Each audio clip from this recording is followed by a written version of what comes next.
What is up to all my guys and my gals and my non-binary past? For those of you who have never been here before, my name is Kelsey. Thank you so much for coming to my channel. It's National Coming Out Day Beach.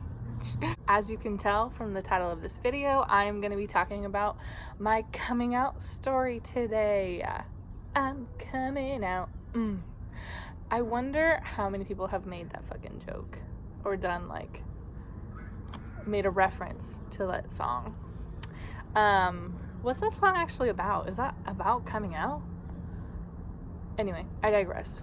So today, I just thought I'd do a little story time about my coming out experiences, but I do want to preface this video by saying that this is by no means a day that's supposed to make those in the closet, whatever that even means, feel pressured to come out, or to rub it in people's faces that some people are out and some people can't.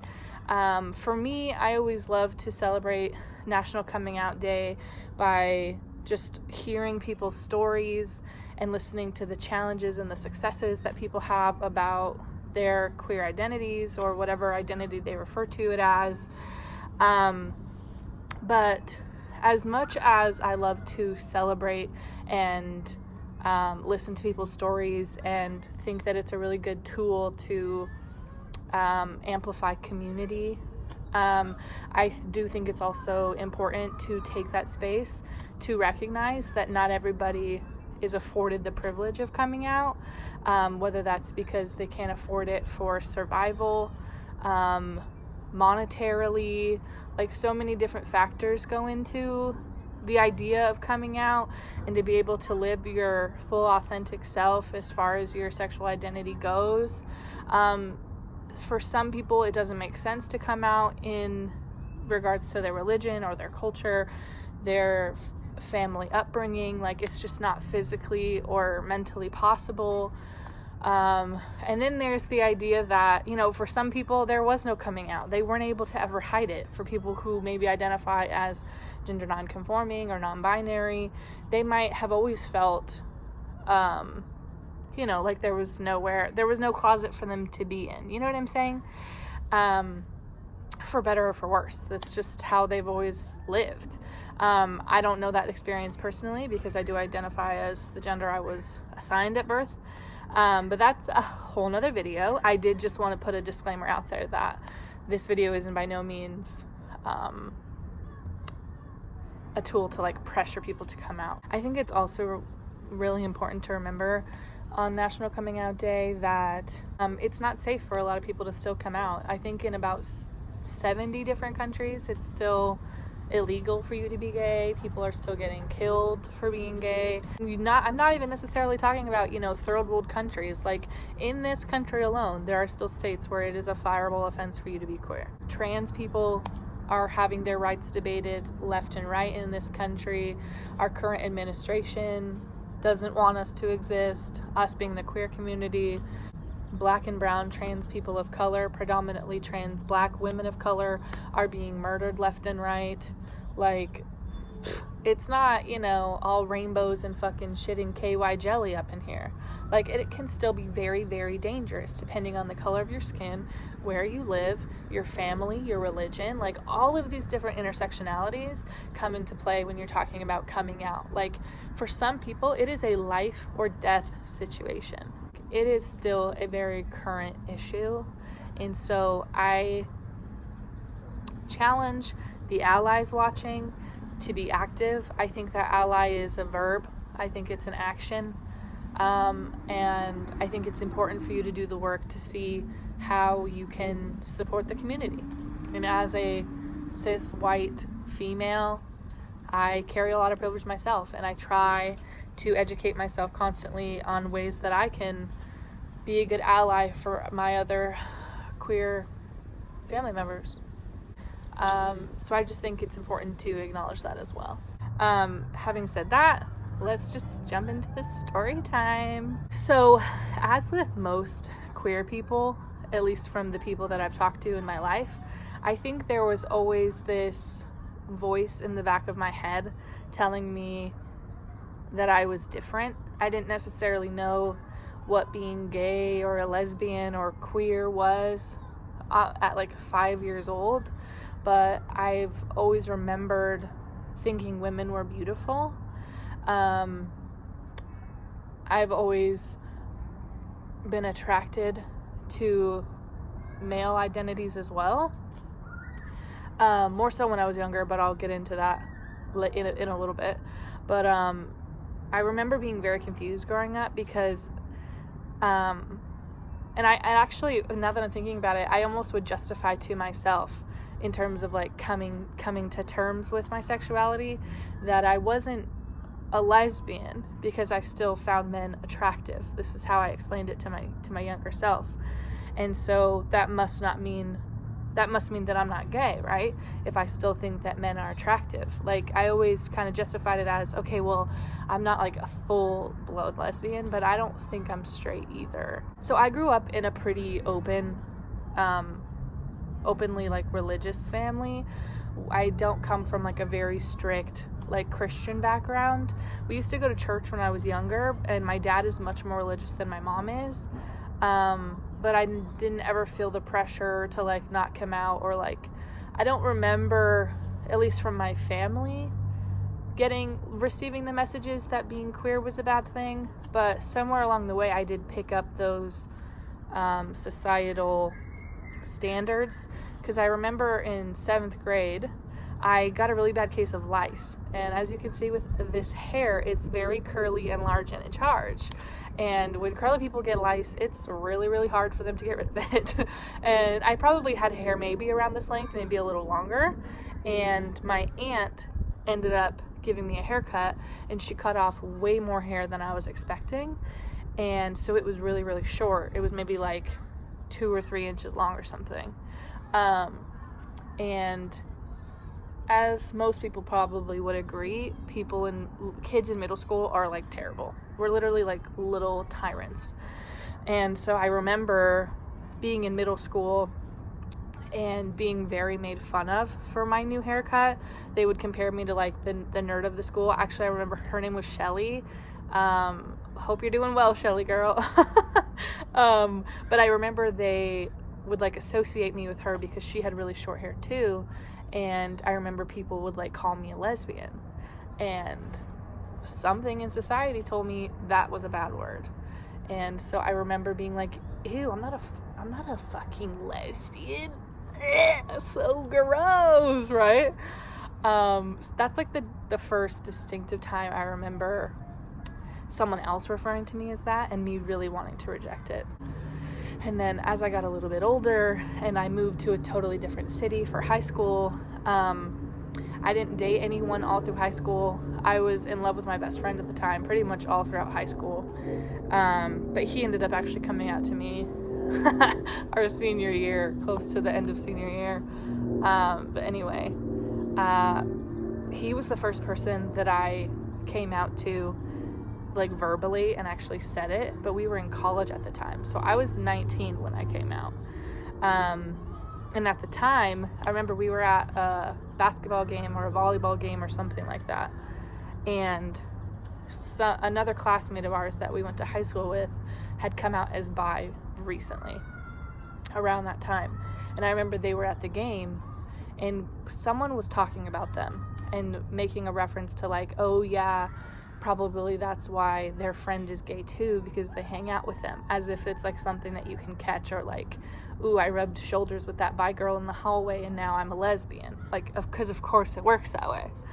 I remember someone saying that, and I remember for the first time saying out loud, okay, well, I don't hang out with her, but I'm bi, like, that doesn't make any sense.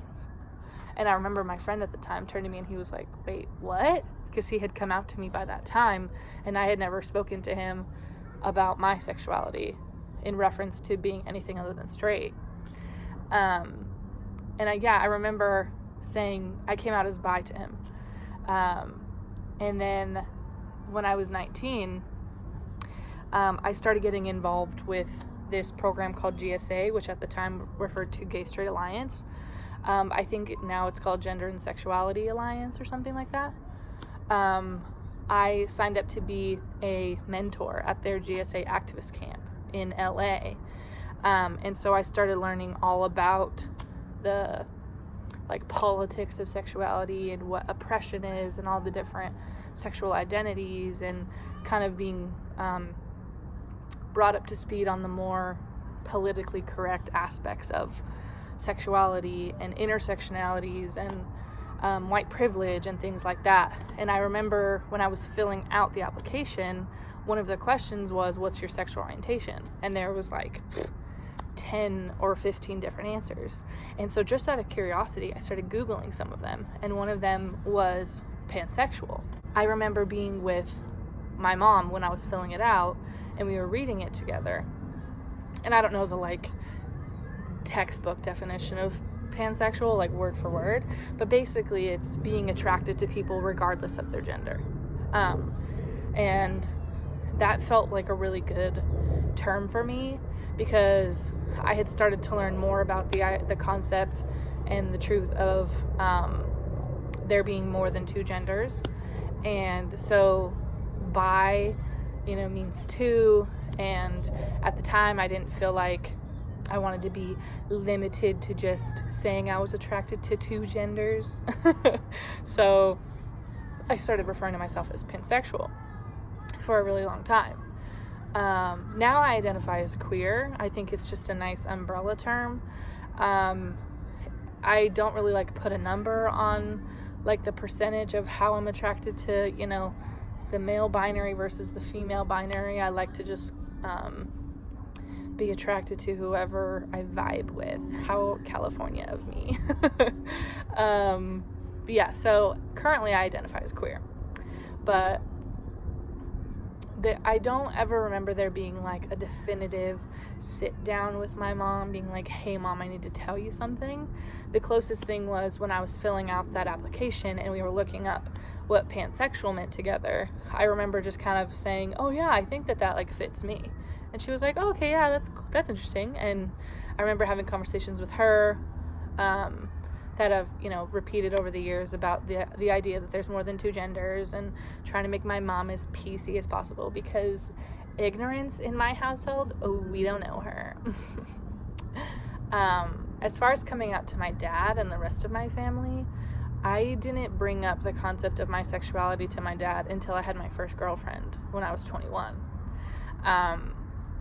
With him, it didn't go as well, but my mom and dad got divorced when I was 8, and then we moved to California when I was in halfway through 5th grade, and he ended up moving to Utah with my stepmom, and so he's lived in Utah for, 12 years, 13 years, something like that. And so he hasn't physically been a presence in my life, in the day-to-day, for a really long time. So I came out to him over the phone, and I told him that I had a girlfriend, and he's much more religious than my mom is, and he wasn't really a big fan of it, from what I remember. It was basically the message of I don't support this, I'll always love you, but I'm not gonna lie to you and say that I think it's okay.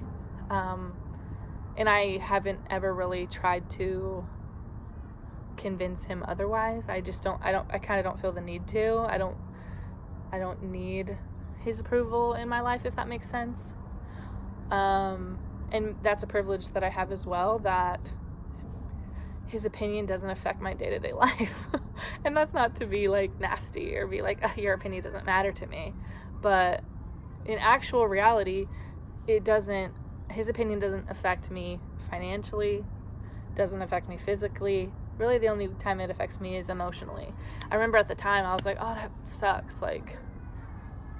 Thinking down the line too, if I end up marrying someone who doesn't identify as male, what's that going to look like walking down the aisle, or, when they become a permanent fixture in my life, what's that going to look like as far as my relationship with my dad. And then same thing with the rest of my family. I never have had a full sit down coming out with anybody, but 4 out of the 5 of the kids that I grew up with, so me, my 2 younger brothers, and then my 2 younger cousins, 4 out of 5 of us identify as queer somewhere on the spectrum. So I think that it's pretty accepted as far as like the younger people in my family. Maybe like my grandma and my grandpa aren't so accepting, but at the same time, I've never felt a need to like fully come out to them because I haven't ever had like a real long-term partner or someone that I am looking into marrying or things like that. So I've never really had to cross that bridge. Not that I hide that part of myself. I'm very out and open on social media and things like that. Probably 80 or more % of my friends all identify somewhere within the LGBT community. I'd like to say I live a pretty gay life. Also, shout out to my Sam Smith shirt. Hey.